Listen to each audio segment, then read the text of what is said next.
warahmatullahi wabarakatuh. Waalaikumsalam warahmatullahi wabarakatuh. Selamat pagi Bu Neng. Iya, selamat pagi. Sebelumnya saya ucapkan terima kasih Bu kepada Ibu yang sudah memberikan waktu Ya. untuk saya wawancarai tentang dilema etika atau bujukan moral yang pernah Ibu temui atau pengalaman Ibu selama di sekolah ini. Ya. Jadi izin ya Bu ya, Iya, saya ingin iya. mengajukan pertanyaan kepada Ibu Ya. atas kasus yang merupakan dilema etika atau bujukan moral yang pernah Ibu alami. Ya. Jadi langsung saja Ibu izin ya Bu. Ya. Yang pertama ini selama ini bagaimana Ibu dapat mengidentifikasi kasus-kasus yang merupakan dilema etika atau bujukan moral Bu? Ya, di sekolah kita ini kadang-kadang pengalaman sehari-hari untuk sekolah kita kebetulan kasus-kasus ini banyak kita alami seperti anak-anak yang mempunyai kelainan. Nah, dalam mempunyai kelainan kadang-kadang guru kelas juga sudah mengalami tidak bisa menyelesaikan. Nah, kebetulan kita sebagai pihak sekolah untuk terakhir, contoh misalnya anak mempunyai kelainan di dalam kelas sampai keluar kelas di lapangan, jadi anak-anak itu kita selesaikan lewat jalur orang tuanya. Jadi lewat jalur orang tuanya mungkin pihak sekolah dengan guru kelas kita bisa memanggil gurunya, kemudian gurunya memanggil orang tuanya. Mungkin kita selesaikan lewat jalur komunikasi ya, jalur komunikasi kita selesaikan di dalam kantor. Mungkin kita damaikan, kita tanya anak itu bagaimana kasusnya yang sebenarnya. Kadang-kadang anak itu selalu menyalahkan antara satu dengan yang lainnya. Jadi walaupun sudah kita panggil, tetap dia ingin menyalahkan yang ini salah, yang ini salah. Akhirnya di depan kita sendiri tetap dia seperti tidak mau mengambil kesepakatan untuk berdamai. Kadang-kadang kita pihak sekolah tetap menyampaikan kepada anak harus berdamai supaya kasus itu selesai. Tapi sampai dengan orang tuanya datang, tetap anak itu tidak mau berdamai. Akhirnya kita mungkin menyampaikan kepada orang tua untuk bersepakat anak itu membuat surat pernyataan, misalnya bisa membuat surat pernyataan apabila ini terjadi kembali. Mungkin sanksi-sanksi yang harus kita selesaikan. Contoh misalnya anak itu bisa tidak masuk sampai 2 hari sebelum anak itu damai dalam perasaan dia minta maaf. Nah, kebetulan kadang-kadang sudah dimaafkan, kejadian lagi, datang lagi dengan anak. Nah, dengan adanya kita membuat surat perdamaian, mungkin surat perdamaian itu kita buat surat pernyataan seperti misalnya buat surat pernyataan 2 hari terjadi lagi seperti itu atau terulang kembali, anak itu bisa kita keluarkan. Contohnya seperti itu. Baik Bu, selama ini bagaimana Ibu menjalankan pengambilan keputusan di sekolah Ibu, terutama untuk kasus-kasus di mana ada dua kepentingan yang menurut Ibu sama-sama benar atau sama-sama mengandung nilai kebajikan? Nah, kalau masalah kita mengambil keputusan, tidak bisa kita mengambil keputusan pihak kita sendiri. Contoh misalnya kita melewati forum dengan wali kelas, kemudian kita panggil lagi dengan wakil-wakil pihak sekolah. Contoh kan misalnya ada guru agama, guru olahraga, dan kemungkinan ada juga guru yang lebih senior di dalam sekolah kita. Nah, misalnya seperti anak itu, misalnya kita kumpulkan di dalam ruangan itu tadi, kita sampaikan dengan adanya keputusan bersama, bukan kita mengambil tindakan sendiri, tapi tindakan bersama dengan keputusan kita bersama dengan wali murid, dengan guru. Akhirnya dapatlah keputusan seperti misalnya anak itu kita tidak boleh masuk dulu dalam jangka waktu misalnya 1 bulan, bukan 1 bulan, 3 hari atau 4 hari setelah anak itu damai dengan perasaan dia sendiri, boleh dia misalnya menghubungi pihak sekolah lagi, seperti itu.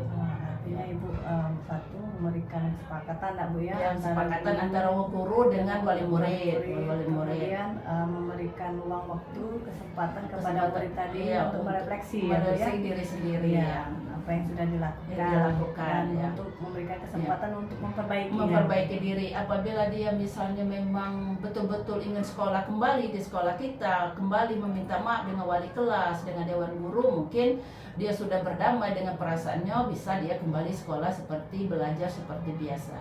Jadi kita tidak bisa membedakan anak ini yang ini nakal, ini anak ini yang anak misalnya tidak nakal. Jadi kita beda-bedakan, tidak. Kita tetap mengambil sikap kita sebagai dewan guru, sebagai kepala sekolah, anak itu sama.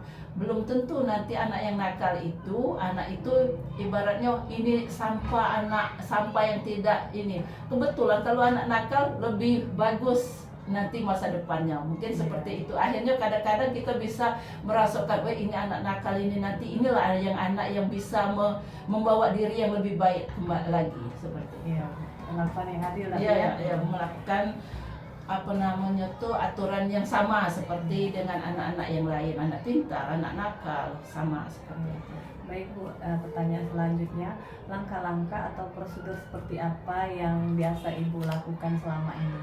Nah, kalau prosedurnya mungkin kita misalnya seperti anak itu kita tanya dulu dengan dewan guru prosedurnya dalam waktu misalnya sudah melakukan kenakalan 3 kali atau tidak menjalankan tugas seperti belajar sampai 3 hari, kita panggil dulu orang tuanya, langkah pertama. Kemudian misalnya langkah kedua sudah dipanggil orang tuanya, kebetulan misalnya memang tidak dihindari dilakukan yang aturan yang ada di sekolah kita, seperti misalnya aturan pakaian, kemudian ini masuk sekolah, kemudian misalnya apabila itu anak itu memang di luar jalur seperti aturan kita di sekolah, mungkin kesepakatan kita dengan kesepakatan dewan guru mungkin kita keluarkan, bukan keputusan kepala sekolah sendiri. Ya. Ini Bu, pertanyaan lagi nih, hal-hal apa saja yang selama ini Ibu anggap efektif dalam pengambilan keputusan pada kasus-kasus dilema etika ini? Kalau hal-hal yang dianggap positif, mungkin banyak pelajaran bagi kita. Mungkin kita ibaratnya bisa mengambil kesepakatan bersama, kita bisa mengambil mengambil keputusan bahwa kita tetap bersabar dalam menjalankan tugas, seperti itu. Iya, oke. Nah, kalau tadi tentang hal yang efektif tadi ya, sekarang hal-hal apa saja yang selama ini merupakan tantangan Ibu dalam pengambilan keputusan pada kasus-kasus dilema etika ini? Nah, kalau tantangan kadang-kadang kan kita tidak semuanya sama. Contoh misalnya dengan wali murid, dengan anak. Banyak anak-anak itu di luar jangkauan kita, kemungkinan anak itu kenakan didikannya di luar kita, seperti ada didikan anak-anak itu dianggap militer. Kalau salah itu harus dilawan. Nah, kadang-kadang guru juga sebagai penanggung jawab juga ibaratnya tantangan itu lebih berat. Nah, kebetulan kalau misalnya kita panggil orang tuanya tidak menerima, akhirnya tantangan kita sampai seperti mana menyelesaikan ini. Kadang-kadang kita anggap ini dilema bagi kita. Udah, kalau memang tidak selesai kita keluarkan anak ini. Sebenarnya itu tidak pernah yang harus kita keluarkan, tapi dengan ancaman-ancaman seperti itu orang tuanya kadang-kadang merasa, wah ini memang salah anak kita. Kadang-kadang orang tuanya itu yang kita anggap tantangan bagi kita sebagai dewan guru di sekolah. Nah, Bu, apakah Ibu memiliki sebuah tata krama atau jadwal tertentu dalam sebuah penyelesaian kasus dilema etika ini? Apakah Ibu langsung menyelesaikannya di tempat atau Ibu memiliki sebuah jadwal untuk menyelesaikannya? Bentuknya atau prosedurnya seperti apa yang Ibu jalankan? Nah, mungkin kalau jadwalnya mungkin kita seperti kita buat dulu, seperti misalnya kita sampaikan dengan dewan guru lewat forum rapat. Mungkin dewan guru punya jadwal tersendiri. Andai nanti tidak bisa diselesaikan dengan dewan guru, kalau masalah anak mungkin lewat jalur kita mufakat bersama dengan dewan guru, dengan wakil-wakil sekolah. Nah, jadwal itu mungkin sudah terjadwal lewat program-program sekolah kita. Seperti misalnya lewat forum rapat kita jadwalkan tersendiri. Anak-anak yang punya kasus mungkin kita selesaikan secara di dalam kelas dulu. Kalau tidak, baru kita masukkan ke dalam forum seperti rapat dengan wakil-wakil di sekolah kita. Baik. Dalam mempermudah Ibu mengambil keputusan kasus-kasus dilema etika ini, adakah seseorang atau faktor-faktor yang mempermudah Ibu atau membantu Ibu dalam mengambil keputusan? Kalau masalah faktor seperti kita bisa kita sampaikan dulu dengan guru yang misalnya yang bersangkutan, contoh kelas 4. Nah, kita cari dulu guru kelas 4 yang mempunyai kasus seperti itu tadi. Nah, andai kata misalnya memang tidak bisa kita selesaikan, nanti saya bisa kompromi dengan guru yang lebih senior, guru yang bisa membawa kita itu supaya penyelesaian itu selesai. Contoh seperti di sekolah kita ada guru olahraga yang lebih senior, kemudian ada juga seperti guru yang laki-laki yang lebih bisa membawa sekolah kita ini ibarat tuh aman, takut. Mungkin anak-anak ada salah satu anak-anak tuh dengan guru yang seperti itu, anak-anak tuh takut dengan caronyo, dengan ininya ya. Bisa saya panggil dulu guru itu, baru kita bawa ke forum untuk menyelesaikan masalah itu. Saya kompromi dulu di belakang, baru kita kompromi di depan anak-anak atau di kasus yang harus kita hadapi. Ini Bu, pertanyaan terakhir nih Bu. Ya. Dari semua hal yang telah Ibu sampaikan, pembelajaran apa yang bisa Ibu petik dari pengalaman Ibu dalam mengambil keputusan dilema etika ini? Nah, kalau masalah pengalaman, yang penting pengalamannya harus sabar. Ya, harus sabar dan tetap menjalankan tugas itu bekerja sama dengan ada di sekitar kita. Itu sabar yang pertama. Kemudian jalankan dengan seikhlas mungkin. Kemudian harus kerjasama dengan kawan-kawan seperti itu. Baik Ibu, terima kasih Bu atas sesi wawancaranya ini.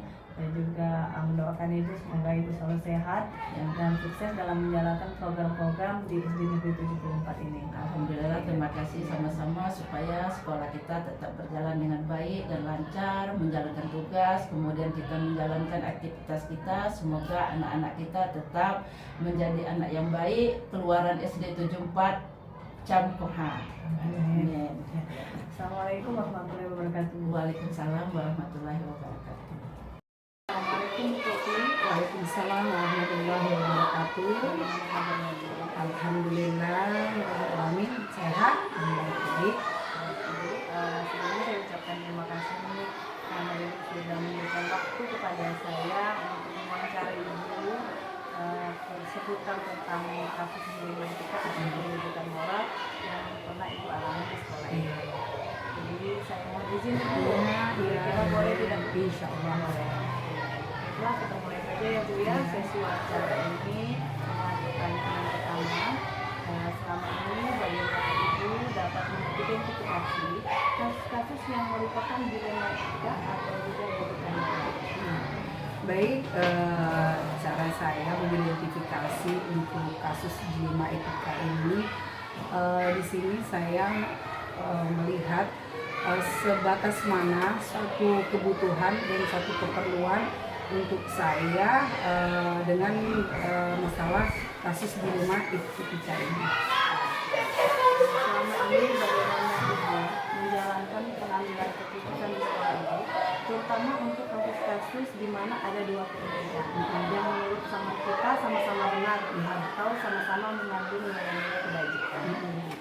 Baik. Di sini cara saya tentang masalah dilema etika ini, bagaimana sesuatu itu yang kedua-duanya saya anggap benar dan itu harus saya penuhi. Saya harus penuhi dan saya butuhkan hal-hal yang baik menurut saya. Karena ada dua masalah yang sama-sama benar dan saya harus penuhi semua itu. Baik. Nah, langkah-langkah prosedur seperti apa yang biasa dilakukan? Untuk langkah-langkah atau prosedur masalah dilema etika ini, di sini saya meninjau seberapa besar kebutuhan atau masalah yang kedua-duanya itu saya butuhkan. Yang pertama, karena saya sebagai seorang pensiar Baitullah dan juga saya sebagai seorang kepala sekolah atau ASN di suatu pemerintahan Kota Bengkulu ini, jadi kedua-duanya itu sama-sama penting kalau menurut saya.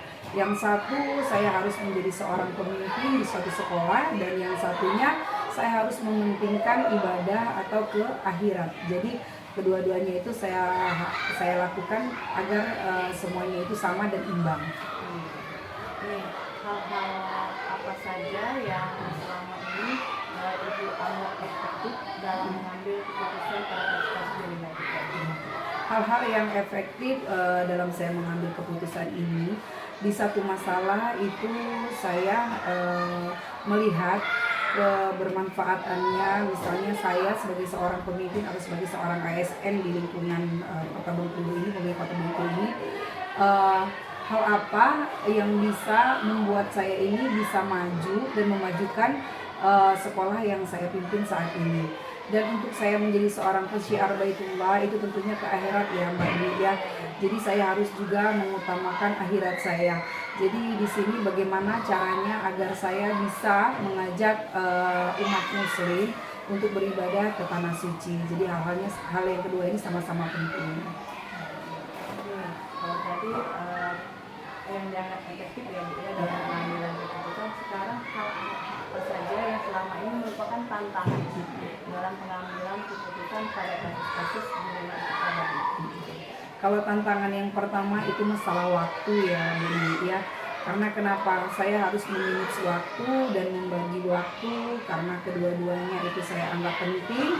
Tetapi berbeda ya Bu ya, karena tadi saya sebagai seorang ASN dan satunya saya menjadi seorang pesyiar Baitullah.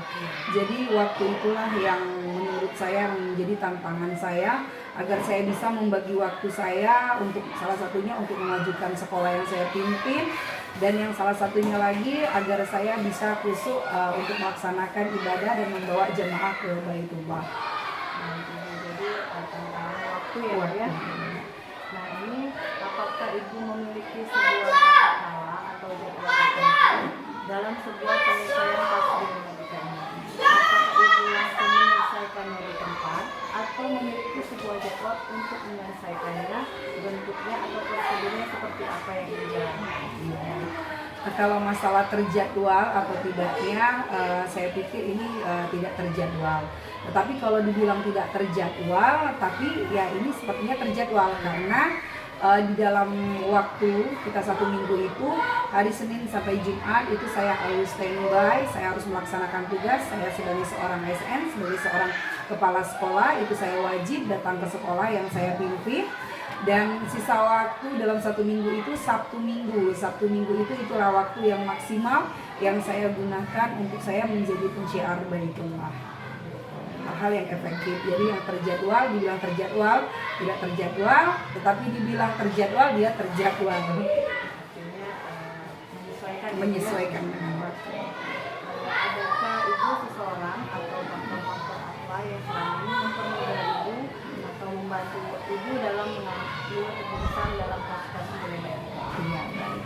Yang mendukung, faktor-faktor yang mendukung saya untuk mengambil keputusan dalam kasus dilema etika ini, yang pertama rekan kerja, rekan sejawat, itu mungkin bisa membantu saya di dalam saya sebagai seorang ASN di suatu sekolah.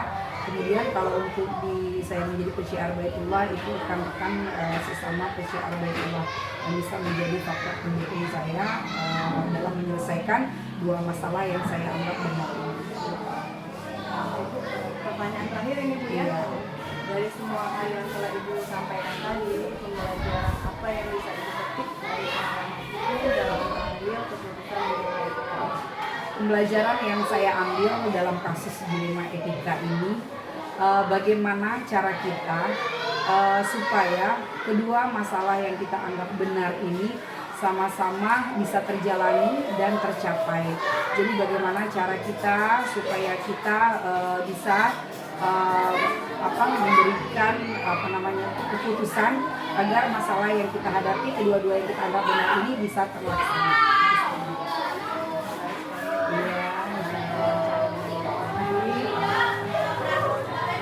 Iya, sama-sama.